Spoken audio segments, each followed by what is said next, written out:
ঢাকা বিশ্ববিদ্যালয় কেন্দ্রীয় ছাত্র সংসদ ডাকসু ও হল সংসদ নির্বাচন ঘিরে ক্যাম্পাসে উৎসবের আমেজ।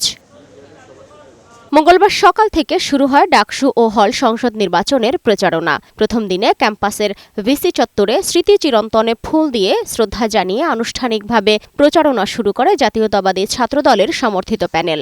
আমরা আমাদের আনুষ্ঠানিক প্রচার কার্যক্রম সূচনা করেছি। কেন্দ্রীয় জামে মসজিদে নামাজ শেষে কেন্দ্রীয় গ্রন্থাগার থেকে শিক্ষার্থীদের সঙ্গে কুশল বিনিময়ের পাশাপাশি নির্বাচনী প্রচারণা করেন ছাত্র শিবির সমর্থিত প্যানেল ঐক্যবদ্ধ শিক্ষার্থী জোট। এ সময় কমিশনের পক্ষপাতিত্বের অভিযোগ তুলেন তারা। আমরা অনুরোধ করব বিশ্ববিদ্যালয়ের শিক্ষক তারা আমাদের শ্রদ্ধাভাজন, তারা যেন শিক্ষক সুলভ আচরণ করে। তারা তাদের পলিটিক্যাল পার্টি অথবা উপর থেকে কোনো আরোপিত যে নির্দেশনা, সেই নির্দেশনা যদি এখানে ঢাকা বিশ্ববিদ্যালয় বাস্তবায়ন করতে চায় তাহলে জুলাইয়ের যে আকাঙ্ক্ষা, সেই আকাঙ্ক্ষার বিরুদ্ধে তারা অবস্থান নেবে। প্রচারণায় নামেন স্বতন্ত্র প্যানেল ডিইউ ফার্স্ট, ইসলামী ছাত্র আন্দোলন সমর্থিত সচেতন শিক্ষার্থী সংসদ প্যানেল সহ বিভিন্ন ছাত্র সংগঠনের প্রার্থীরা। প্রত্যেকটি সদস্যই অনেক বেশি অ্যাক্টিভিজম করে এসেছে বিগত সময়।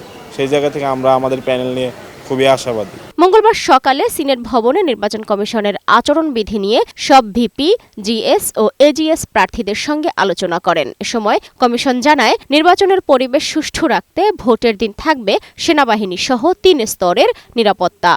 সুন্দর, সুষ্ঠু, গণতান্ত্রিক পরিবেশে ডাকসু নির্বাচন হবে এই প্রত্যাশা তোমাদের কাছে। তোমরা জাতিকে হতাশ করবে না, এই দৃঢ় আস্থা তোমাদের উপর আমাদের আছে। মেইন 7টি এন্ট্রি পয়েন্টে আর্মি তাদের অবস্থান নিয়ে থাকবেন, স্ট্রাইকিং ফোর্স হিসাবে তারা থাকবেন।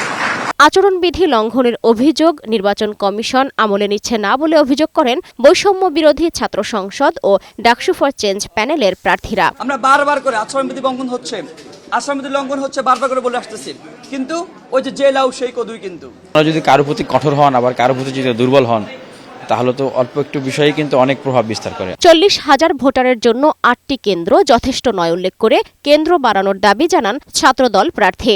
যদি ভোট কেন্দ্র না বাড়ানো হয় তাহলে 2019 সালে ডাকসু নির্বাচনে যেমন ভাবে অনাবাসিক স্টুডেন্টরা বাইরে এসে দাঁড়িয়েছিল, হেডলাইন তৈরি করা হয়েছিল, ভিতরে ছাত্রলীগ দাঁড়িয়েছিল, বাহিরে অনাবাসিক স্টুডেন্টরা দাঁড়িয়েছিল, পরবর্তীতে ঢুকতে পারেনি।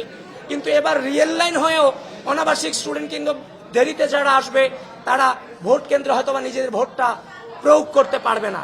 অন্যদিকে ডাকসু নির্বাচনে কমিশনের যাচাই বাছাই শেষে প্রার্থিতা প্রত্যাহার করেছেন 38 জন। নির্বাচনে চূড়ান্ত প্রার্থী 471 জন প্রতিদ্বন্দ্বিতা করবেন। সালমা জাহান মুক্তা, বৈশাখী সংবাদ, ঢাকা।